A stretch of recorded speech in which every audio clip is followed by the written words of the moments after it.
अस्सलाम वालेकुम। अपनी क्लिनिकल प्रैक्टिस में आज तक मैं हज़ारों ऐसे मरीज़ देख चुका हूँ जो कि साल साल से इलाज करवा रहे होते हैं, मायूसी का शिकार हो चुके होते हैं, मोटी मोटी फ़ाइल्स हमारे पास लेकर आते हैं कि डॉक्टर साहब हमारी जो बांझपन है यानी कि औलाद की नेमत से आज तक हम महरूम हैं, शादी को 10 साल हो गए हैं, 15 साल हो गए हैं, 8 साल हो गए हैं, तो कोई वजह भी समझ नहीं आ रही होती। तो यहाँ पे उन मरीज़ों के लिए ये वीडियो है कि आप आखिर तक देखें और ये बात जहन में रखें कि ऐसे मरीज़ ना सिर्फ़ और सिर्फ ऐसे जोड़े ना ज़हनी दबाव का सिर्फ शिकार हो चुके होते हैं बल्कि मुआशरती दबाव का शिकार हो चुके होते हैं, और साथ ही आप ये देखते हैं कि फ़ाइनेंशियल दबाव, ज़हरी बात है कि एक एक्स्ट्रा बर्डन उन पे अद्वियात का, डॉक्टर के पास आने जाने का अखराजात बहुत ज़्यादा उनके बढ़ चुके होते हैं।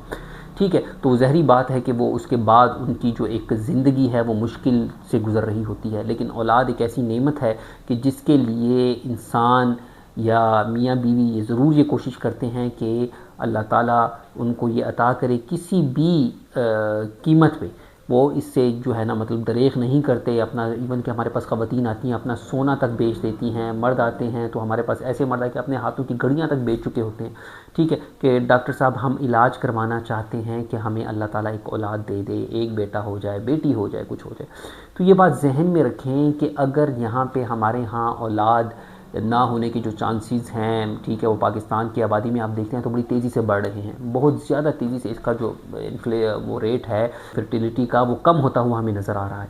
तो यहाँ पे आप ये बात याद रखें कि आपकी रिपोर्ट्स ठीक आ रही हैं, नॉर्मल आ रही हैं, लेकिन उसके बावजूद हमल नहीं हो रहा, तो वहाँ पे ये बात आप जहन में रखें कि ज़रूरी नहीं है कि हर चीज़ आपको टेस्ट या रिपोर्ट में वाज़े तौर पे नज़र आए। बहुत सारी वजूहात ऐसी हैं, बहुत सारी बीमारियाँ ऐसी हैं, बहुत सारी तकलीफ़ ऐसी हैं कि आज के मॉडर्न दौर में भी जितने लैब टेस्ट हैं, जितनी सीटी स्कैन्स, MRI रिपोर्ट्स हैं और जितनी भी साइंसी इजादात मौजूद हैं, वो इंसान के जो अपने ख़यालात हैं, उसकी जो ज़हनी अक्कासी है, उसका तयन करने में उतनी कामयाब अभी तक नहीं है। कोविड की एग्ज़ाम्पल अभी गुजरी है, इससे बड़ी मिसाल नहीं है। आपने देखा कि कितने बड़े बड़े तजर्बे हुए, कितने लोगों की अमवात हुई इस साइंसी दौर में भी। ठीक है, तो इसी तरीके से जो बांझपन का जो जोड़ा है जिसमें कि ख़वातीन पे ज़्यादा ज़िम्मेदारी डाली जाती है, इस हवाले से तो मैं चूँकि आज हम बात करेंगे ख़वातीन के जो बांझपन के हवाले से है, तो इसमें ये बात याद रखें कि बहुत सारी तकलीफ़ ऐसी हैं कि जिसमें आपका इन्फेक्शन, ठीक है, चाहे वो बच्चादानी का है, चाहे वो आपकी फेलोपियन ट्यूब्स का है, यानी कि जो नालियाँ हैं उसकी जो है ना नलें हैं, अगर वहाँ पे ब्लॉकेज है, फंक्शनल है या स्ट्रक्चरल है, ठीक है, वो इसमें बहुत बड़ी प्रॉब्लम काज करती है। अच्छा, इलाज मैं आपको बताऊंगा, आपके जहनों में आ रहा हूँ डॉक्टर साहब इलाज बताएं, इलाज मैं आपको बताऊंगा कि आप किस तरह से इसको टैकल कर सकते हैं। इलाज इसका बहुत ज़्यादा वसी है, बहुत ज़्यादा उसमें तफसील हमें चाहिए होती है, लेकिन आपको कम से कम ये समझ आएगी कि आप किस तरह से जाके इन पे काबू पा सकते हैं।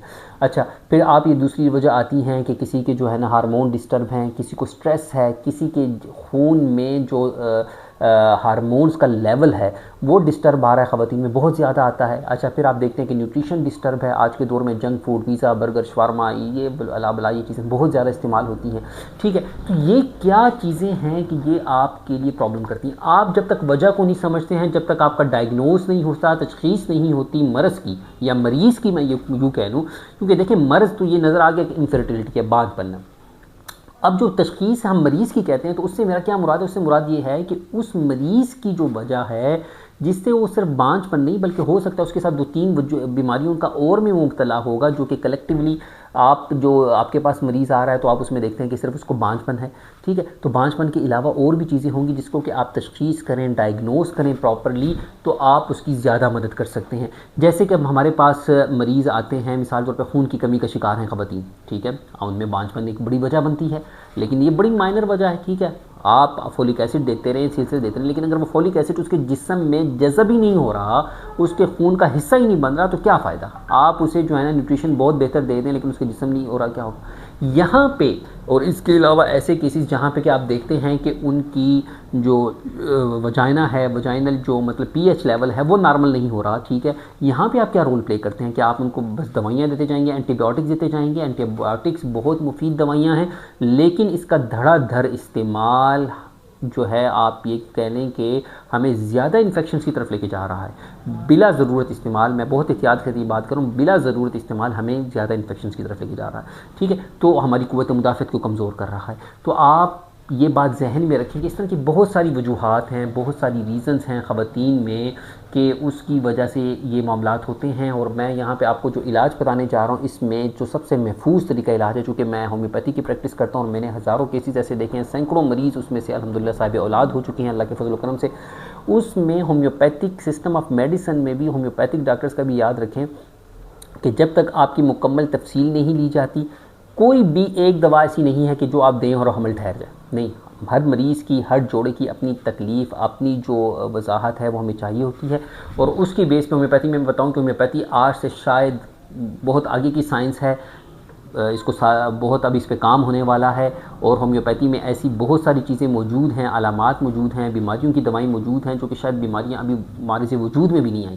ٹھیک ہے، تو آپ یہ بات ذہن میں رکھیں کہ جب آپ ہومیوپیتھک معالج مستند کے پاس جاتے ہیں تو آپ کی تفصیل لے گا، آپ کی بیماری کی تشخیص کرے گا. ہم اپنے کلینک میں تو ایسے ہی کرتے ہیں. ٹھیک ہے، آن لائن پیشنٹ ہو یا فزیکل پیشنٹ ہو، ہم ان کے ساتھ اسی طرح سے کرتے ہیں کہ ان کی مکمل تفصیل لیتے ہیں. ٹھیک ہے، اس کے بعد جب ہمیں پتہ چلتا ہے کہ اس کی جو ریزن ہے یہ پاسبل ریزنز ہو سکتی ہیں، اس کے اکارڈنگلی اس کی میڈیسن پرسکرائب کرتے ہیں، سلیکشن کرتے ہیں، اور اللہ کے فضل و کرم سے ان کے معاملات بہت بہتر طریقے سے ہو جاتے ہیں.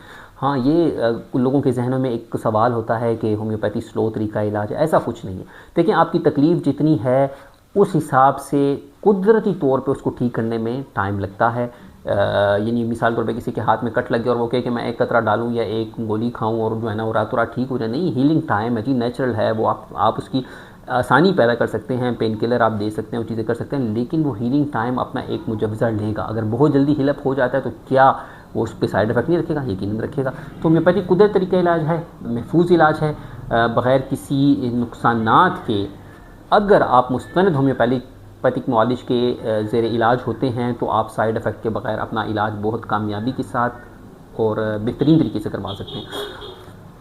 اس حوالے سے یہ بات یاد رکھیں کہ آپ کی نیوٹریشن، آپ کی غذا، یہ ساری چیزیں اس میں کاؤنٹ کرتی ہیں. اور ہمارے کلینک میں اپنی کلینکل پریکٹس کے حوالے سے بتاؤں کہ میں ہر مریض کو اس حوالے سے، ہر جوڑے کو اس حوالے سے رہنمائی کرتے ہیں الحمدللہ. اسی وجہ سے ہماری کامیابی کا تناسب بہت زیادہ ہے. اللہ تعالیٰ آپ پر ہم سب کا حامی ناصر ہو. آپ اگر ہم سے مشورہ لینا چاہتے ہیں تو دیے گئے نمبر پہ آپ رابطہ کر سکتے ہیں. اسی حوالے سے مزید بھی ہم ویڈیوز بنائیں گے. اس چینل کو لائک، سبسکرائب بھی کریں اور شیئر بھی کریں تاکہ انسانیت کا بھلا ہو. بہت شکریہ.